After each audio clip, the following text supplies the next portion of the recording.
নমস্কার, কেমন আছেন সবাই? চলে এলাম আজকে আবার এক রান্না নিয়ে। আর আজকে আপনাদেরকে করে দেখাবো পমফ্রেট মাছের আলু টমেটোর কারি। আর এই পমফ্রেট মাছের আলু টমেটোর কারি বানানোর জন্য আমার লাগবে পমফ্রেট মাছ।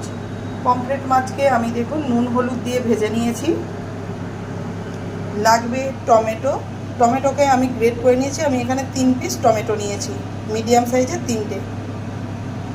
আর লাগবে আলু। আলুকে আমি এইভাবে কেটে নিয়েছি, কেটে ভালো করে ধুয়ে জল ছড়িয়ে রেখে দিয়েছি। চলুন এবার রান্নাটা শুরু করা যাক। মাছ ভেজে তুলে নিয়েছিলাম। ওই কড়ার মধ্যেই আমি দিয়ে দিয়েছি তেল, দিয়ে দেব 2টো শুকনো লঙ্কা,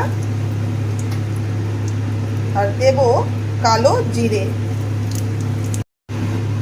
শুকনো লঙ্কা আর কালো জিরে ভাজা হয়ে গিয়েছে, একটা সুন্দর গন্ধ বেরিয়েছে। এবার এর মধ্যে দিয়ে দেব কেটে রাখা আলুগুলো। আলুটাকে ভালো করে আমি ভেজে নেব। আলু ভাজা ভাজা হয়ে গিয়েছে, এর মধ্যে দিয়ে দেব এই সময় নুন। পরিমাণ মতোই আমি নুনটা দেব। নুন দিয়ে আলুটাকে আবারও একটু ভেজে নিয়েছি, লাল লাল করে ভেজে নিয়েছি। এবার এর মধ্যে দিয়ে দেব গ্রেট করা টমেটো। একই সাথে দিয়ে দেব হলুদ গুঁড়ো, সামান্য লাল লঙ্কার গুঁড়ো, দেব কাশ্মীর রেড চিলি পাউডার। এবার সমস্ত মশলাকে একসাথে ভালো করে কষিয়ে নেব।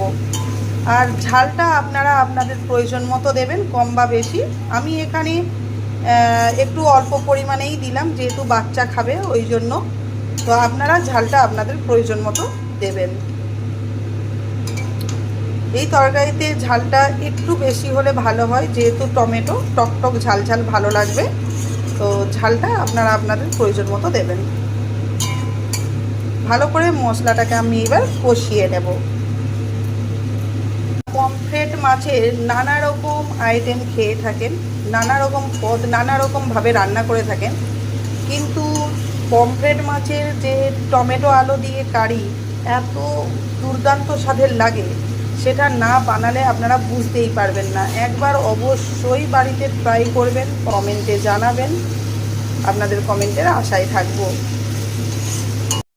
আর এই পমফ্রেট মাছের এই আলু টমেটোর কারি 5 মিনিটেই তৈরি হয়ে যায়, আর দুর্দান্ত স্বাদের লাগে খেতে।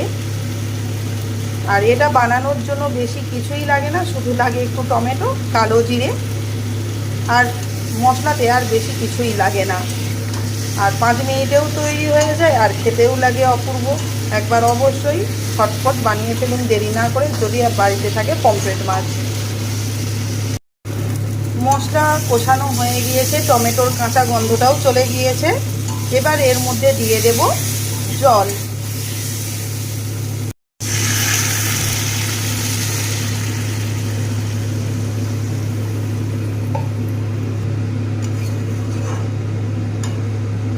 কালারটা দেখেছেন কত সুন্দর এসেছে।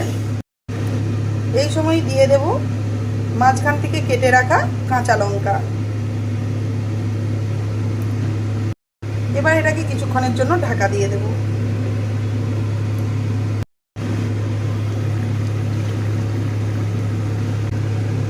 আলু খুব সুন্দরভাবে সেদ্ধ হয়ে গিয়েছে। যেহেতু পমফ্রেট মাছ খুব নরম মাছ হয়, একে বেশিক্ষণ জলের মধ্যে ফোটালে খুব নরম হয়ে যাবে। তো এই জন্যে আলুগুলো সেদ্ধ হয়ে যাওয়ার পর 80% সেদ্ধ হয়ে গিয়েছে। এবার মাছগুলোকে আমি দিয়ে দেব।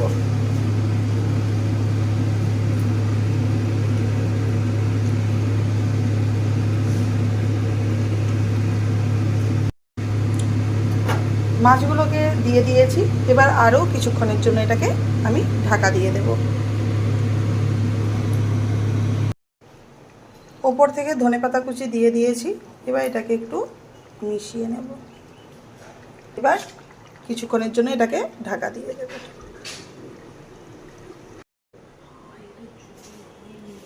গ্যাস অফ করে দিয়েছি।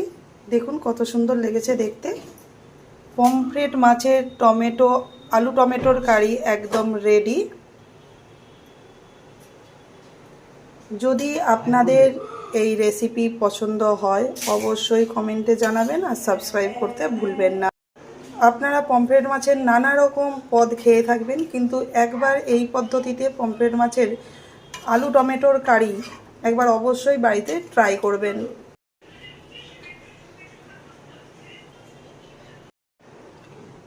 আমি একটা পাত্রের মধ্যে ঢেলে নিয়েছি। দেখুন, এটা খুব একটা রস থাকবে না, যেহেতু কারি একটু গামাখাই হবে।